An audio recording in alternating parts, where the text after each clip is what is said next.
Hello students, welcome to City Online Classes. Myself Anjali Singh and I am teaching you Managing Human Resources Semester 4th Unit 4th and Lecture 7. ठीक है, सो आज का topic क्या है हमारा determining compensation, जिसके बारे में हम लोगों ने अपना जो लास्ट लेक्चर था, ठीक है, कल के लेक्चर में काफ़ी सारी चीज़ें डिस्कस की थी। आज कुछ टर्म्स हैं उस डिटरमाइनिंग कंपनसेशन के जो कि हमें क्या करना है, डिस्कस करना है। ठीक है, कुछ टर्म्स हमारे जो रह गए थे उसे डिस्कस करना है, उसके बाद में हम एक न्यू टॉपिक डिस्कस करेंगे। तो फर्स्ट उसमें हमारा टर्म कौन सा है, दैट इज ब्रॉडबैंडिंग। तो क्या होता है ब्रॉडबैंडिंग?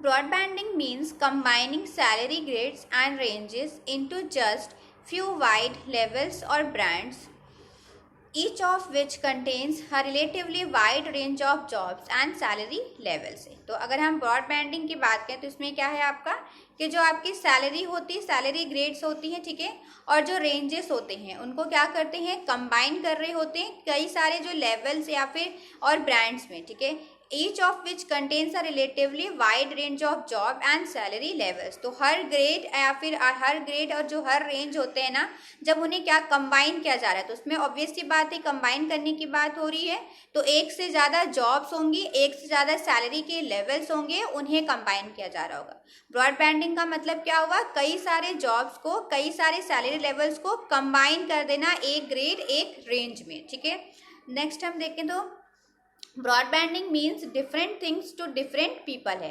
अब ब्रॉडबैंडिंग की बात करें तो इसकी क्या है, अलग अलग लोगों के लिए अलग अलग मीनिंग होती है इसकी। According to Ion Birdwell and Lane Holder, broadbanding as collapsing of a range of narrow and complex pay grades into underpay bands है। तो अगर हम बात करें इनके अकॉर्डिंग क्या है कि ब्रॉडबैंडिंग का मतलब क्या है, आप कोलैप्स कर रहे हैं, मर्ज कर रहे हैं किसको, जो नैरो एंड कॉम्प्लेक्स पे ग्रेड्स था उसको किस में, इनटू अंडर पे बैंड से, एक बैंड के अंदर, ठीक है, उन्हें आप क्या कर रहे हो, मर्ज कर रहे हो। पे flexibility with in the bands can be based on individual performance, market rates, company performance and competence है।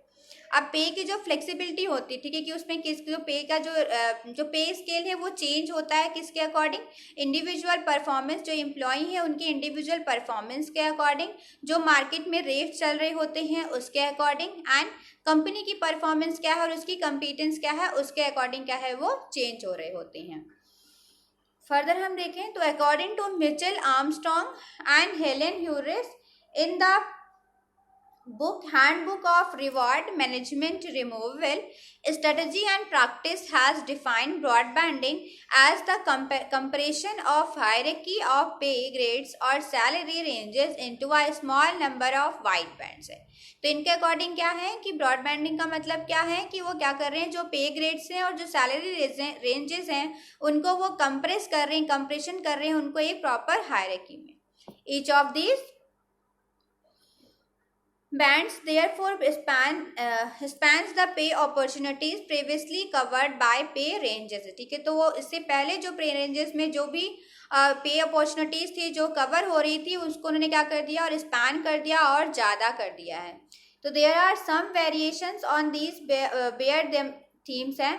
तो फॉर एग्जाम्पल कुछ वेरिएशंस हैं इनके थीम में, उनमें कौन कौन से एग्जाम्पल देखते हैं हम लोग। तो first one is in some organization which follow broadband structure there are no pay limits for bands while some organization only starting points are defined। ठीक है, तो कुछ ऑर्गेनाइजेशन ऐसे हैं जो ब्रॉडबैंड स्ट्रक्चर को फॉलो करते हैं, तो वहाँ पे कोई भी पे लिमिट्स नहीं है बैंड्स के लिए, वो कितना भी पे कर सकते हैं। एंड अगर हम बात करें किसमें, कुछ ऐसे ऑर्गेनाइजेशन हैं जो कि क्या है, जहाँ पे एक स्टार्टिंग पॉइंट जो है वो डिफाइन कर दिया था, ठीक है, कि मिनिमम क्या पॉइंट है वो डिफाइन कर देता है कितना रहेगा। नेक्स्ट हम अगर देखें तो analytical job evaluation processes are abandoned completely in some system while others define band limits in evaluation point score term to a greater और लेसर डिग्री है। ठीक है, तो अगर एनालिटिकल जॉब इवैल्यूएशन की बात करें तो ये क्या है, ये अबेंडेंट मतलब बहुत ज़्यादा है कंप्लीटली।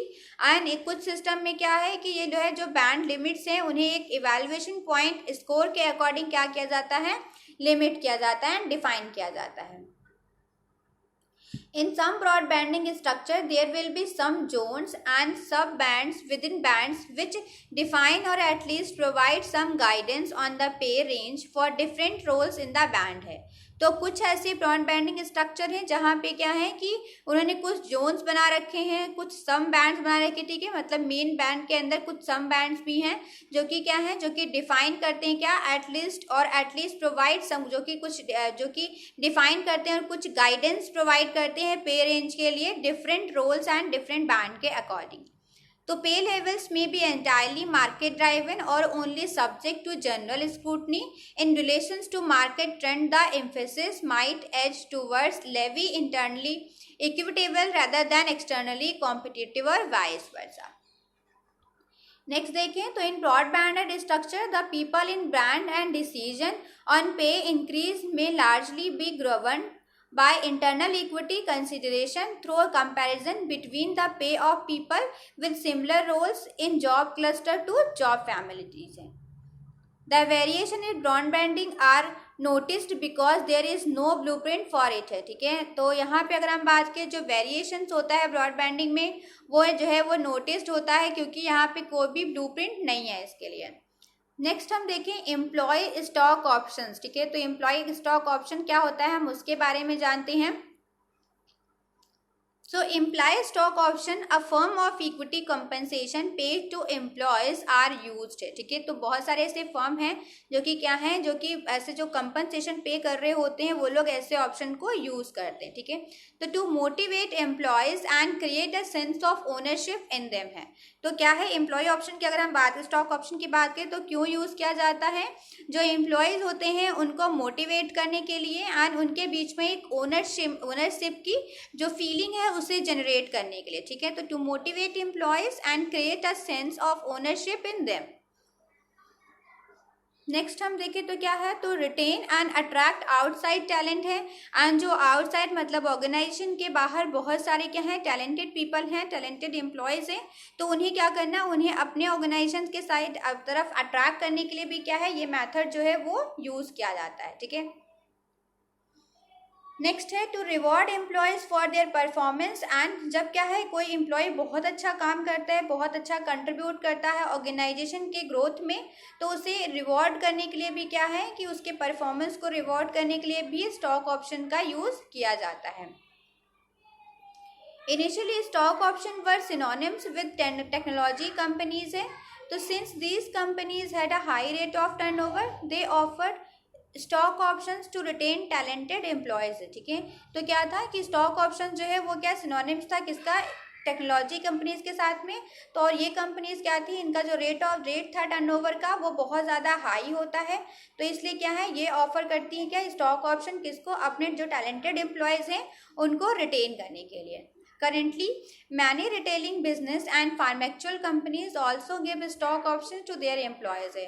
तो अभी करंट में हम बात करें तो बहुत सारे क्या हैं आपके फार्मेक्चुअल कंपनीज हैं और बहुत सारे आपकी क्या कहते हैं रिटेलिंग बिजनेस है जो कि क्या है वो भी अपने एम्प्लॉयज़ को स्टॉक ऑप्शन प्रोवाइड करने लगे हैं.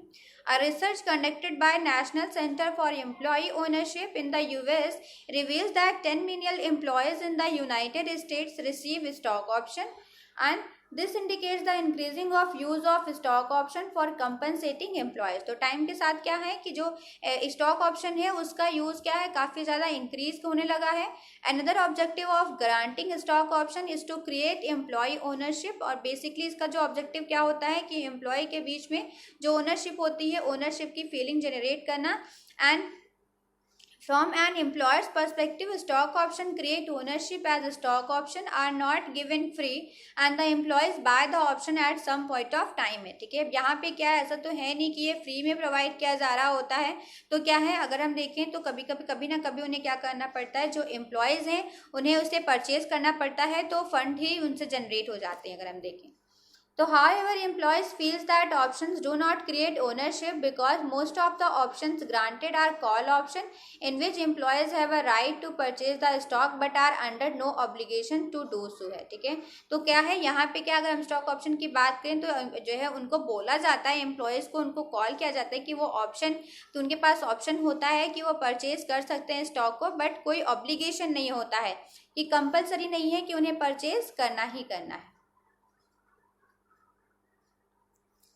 फीचर्स की अगर हम बात करें, फीचर्स ऑफ स्टॉक ऑप्शंस की, तो क्या है, तो फर्स्ट हम देखें तो stock option are mostly given to the top management. तो जो स्टॉक ऑप्शन है वो मोस्टली किसे दिया जाता है, जो टॉप मैनेजमेंट है उन्हें दिया जाता है। And second one is accounting system ignores stock option है। जो अकाउंटिंग सिस्टम है ना, वो क्या करती है, जब अकाउंटिंग करती है तो वो स्टॉक ऑप्शन को क्या कर देती है, इग्नोर कर देती है, वो उसे कंसीडर नहीं करती है। थर्ड वन देखें तो stock option work as a motivational tool है। जो स्टॉक ऑप्शन है वो किस तरह से काम करता है, मोटिवेशनल टूल की तरह काम करता है। एंड फोर्थ वन देखें तो stock options affect the bottom line and sometimes the profitability of the company है। तो स्टॉक ऑप्शन क्या है, कभी कभी जो बॉटम लाइन है उसे भी अफेक्ट करता है, और कभी कभी क्या है, जो कंपनी है तो कंपनी की प्रॉफिटेबिलिटी को भी अफेक्ट करता है।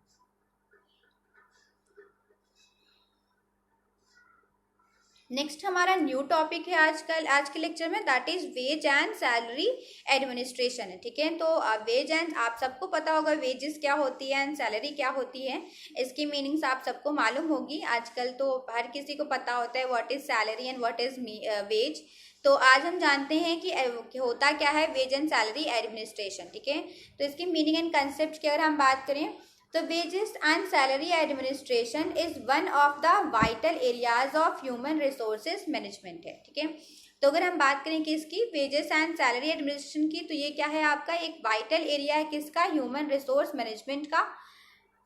Veg and salary administration involve the direction of programs. ठीक है, इसमें क्या है, इसमें इन्वॉल्व होता है क्या चीज, डायरेक्शन ऑफ प्रोग्राम्स। ठीक है, आपके जो आपके प्रोग्राम्स हैं design to implement the payment of economic और मॉनेटरी रिवॉर्ड्स है। ठीक है, तो इसमें क्या है होता है, क्या इन्वॉल्व होता है कि जो डायरेक्शन है, जो प्रोग्राम्स है, ठीक है, जो प्रोग्राम डिजाइन किए गए हैं किस चीज के लिए, जो इकोनॉमिक और मॉनेटरी रिवॉर्ड्स थे। ठीक है, कि एम्प्लॉयज को क्या इकोनॉमिक और क्या मॉनेटरी रिवॉर्ड प्रोवाइड किया जाएगा, उसके लिए जो ये क्या किया गया है, ये डिजाइन किया जाता है जो प्रोग्राम, उसको डायरेक्ट करने का, ठीक है, काम किसका होता है, वेज एंड सैलरी एडमिनिस्ट्रेशन का।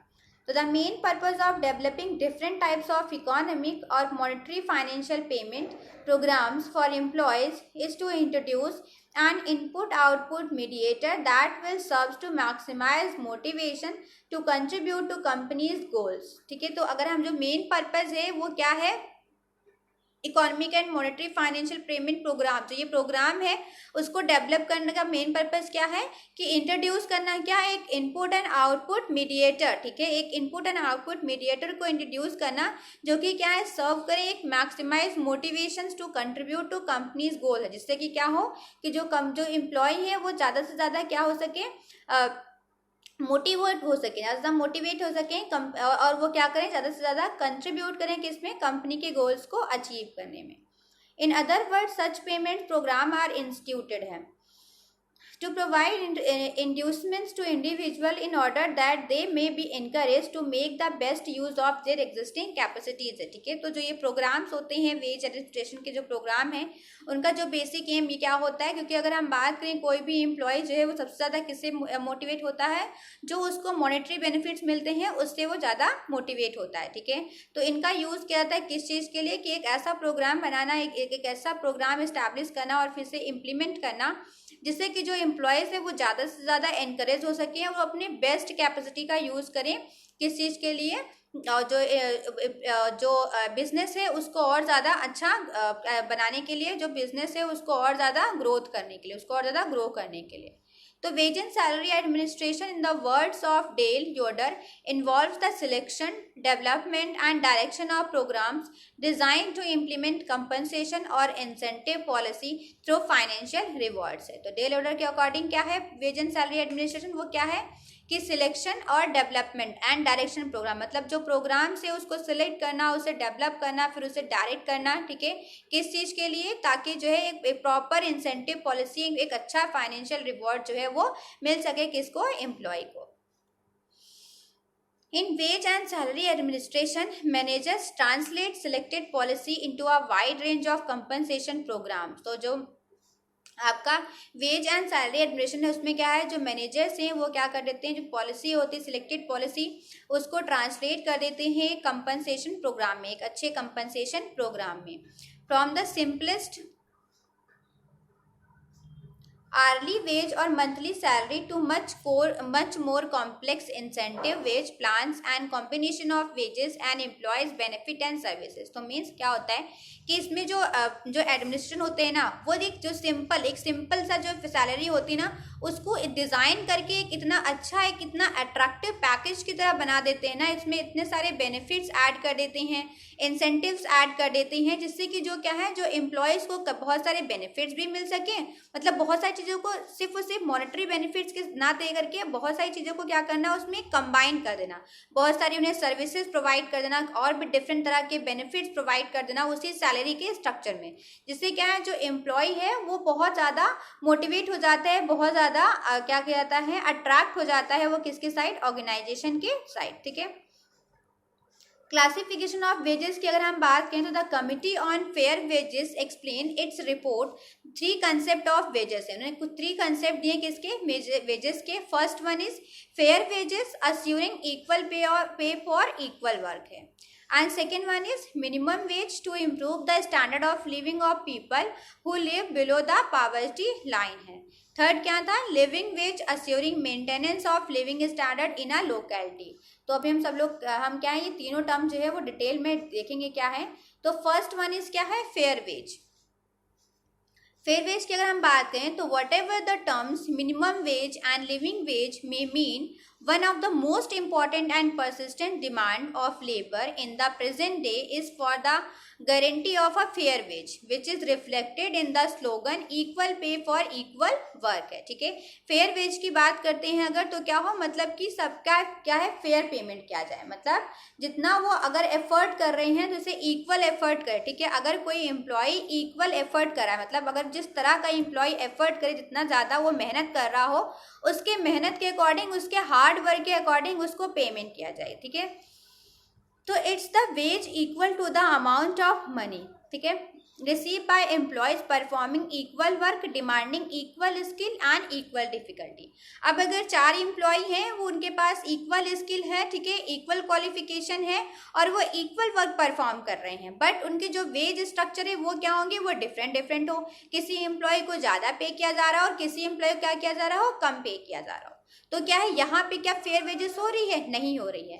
तो फेयर वेजेस का मतलब ये होता है कि अगर कोई एम्प्लॉय है, ठीक है, वो अगर equal quality, equal skill and equal जो है क्वालिफिकेशन को जो है होल्ड कर रहा है और साथ ही क्या है, वो इक्वल जॉब को परफॉर्म कर रहा है, तो जो उसका पेमेंट है वो भी क्या होना चाहिए, सबका इक्वल होना चाहिए, कोई भी डिस्क्रिमिनेशन नहीं होना चाहिए।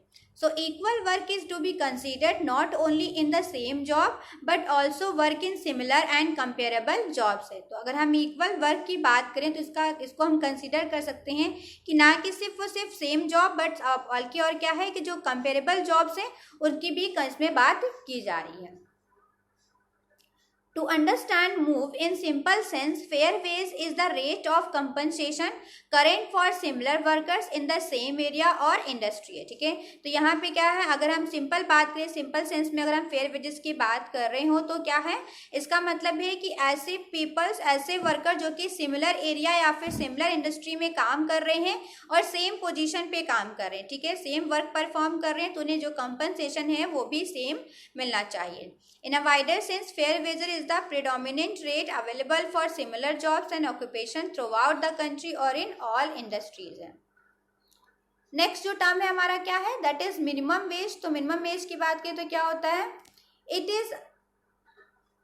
it is ways to cover primary necessities of life, that is food, shelter and clothing है। मिनिमम वेज की बात करें तो क्या है, एक ऐसी वेज सेट करनी चाहिए, मतलब इतना वेज तो प्रोवाइड करना ही चाहिए एम्प्लॉयज़ को, जिससे कि क्या है, जो उनकी प्राइमरी नेसेसिटीज़ हैं वो उसे वो कंप्लीट कर सके, उन्हें वो मीट कर सकें। जैसे फूड, शेल्टर एंड क्लोथिंग की बात करें तो किसी भी एम्प्लॉय या किसी भी वर्कर को इतना वेज तो ज़रूर मिलना चाहिए जिससे कि वो अपना जो फूड है एंड शेल्टर है एंड क्लोथिंग की जो नीड है, जो नेसेसिटी है, उसे वो मेट कर सकें। It may provide a little for workers efficiency, that is for his health and education है। और इसमें क्या है, थोड़ा बहुत वर्कर की एफिशिएंसी को इम्प्रूव करने के लिए भी प्रोवाइड किया, जैसे उसकी हेल्थ एंड एजुकेशन को ध्यान रखते हुए भी इसमें कुछ चीज़ें ऐड की जा सकती हैं। In most countries there is minimum wage legislation to fix the minimum wage for each type of occupation in the various industries है। तो ज़्यादातर कंट्रीज में क्या है, एक अलग से मिनिमम वेज लेजिस्लेशन बनाया गया है जो कि क्या है, अलग अलग इंडस्ट्रीज में के लिए अलग अलग मिनिमम वेज जो है वो फिक्स करता है।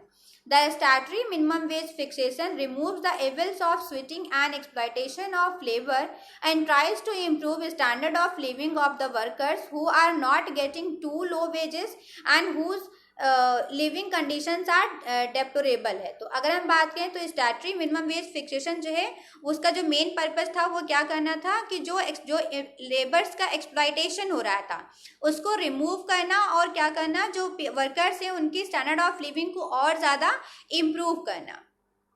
Such legislative action is essential for workers who are illiterate, ignorant, isolated, unorganized and hence whose bargaining power with fully organized employees is too weak है। तो जो इस टाइप के जो लेजिस्लेटिव एक्शन है वो किसके लिए ज़रूरी हैं, किन के लिए इंपॉर्टेंट हो जाते हैं, ऐसे वर्कर के लिए जो कि क्या है, इलिटरेट है, ठीक है, जो कि क्या है, इलिटरेट है, जिन्हें पढ़ना लिखना नहीं आता है, जिन्हें जो रूल्स एंड रेगुलेशंस हैं, जो लॉज हैं वो ज़्यादा अच्छे से समझ नहीं आते हैं, ठीक है, जो इग्नोरेंट टाइप के हैं एंड जो ऑर्गेनाइज सेक्टर्स के हैं एंड जिनकी क्या है, जो बार्गेनिंग पावर है वो बहुत वीक है as comparison to organised employers. तो minimum wage setup by law is the lowest और the floor level below which no worker shall be paid है। अगर हम मिनिमम वेज की बात करें तो क्या होती है, एक ऐसी वेज जो कि हर एक ऑर्गेनाइजेशन को, हर एक एम्प्लॉयर को पे करनी पड़ेगी, इससे कम किसी भी वर्कर को पे नहीं किया जाएगा। तो it has no right to exit in industry है, एग्जिस्ट इन।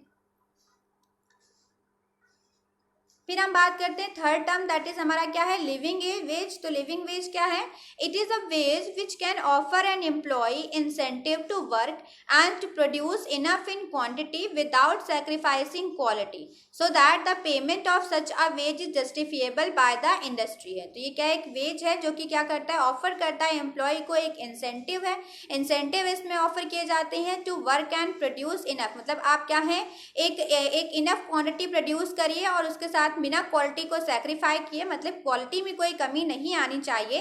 और अगर क्या है, एक इनफ क्वांटिटी मतलब एक स्टैंडर्ड जो क्वांटिटी सेट की गई है उससे आप प्रोड्यूस कर रहे होते हैं, तो जो एम्प्लॉयज हैं उन्हें क्या है, उन्हें इंसेंटिव प्रोवाइड किए जाते हैं so that the payment of such wage justifiable by the industry है। तो ये पेमेंट क्या है, जस्टिफाई होता है किसके थ्रू, इंडस्ट्री के थ्रू।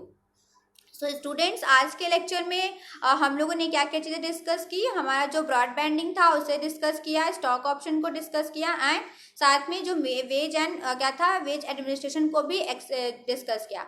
आई होप कि आपको सारे टर्म्स एंड सारी चीज़ें, सारे पॉइंट्स जो हैं वो क्लियर होंगे, सब चीज़ें आपको समझ आ रही होंगी एंड आप लोग अपने आराम से लॉकडाउन एंजॉय करते करते स्टडी को भी एंजॉय कर रहे होंगे।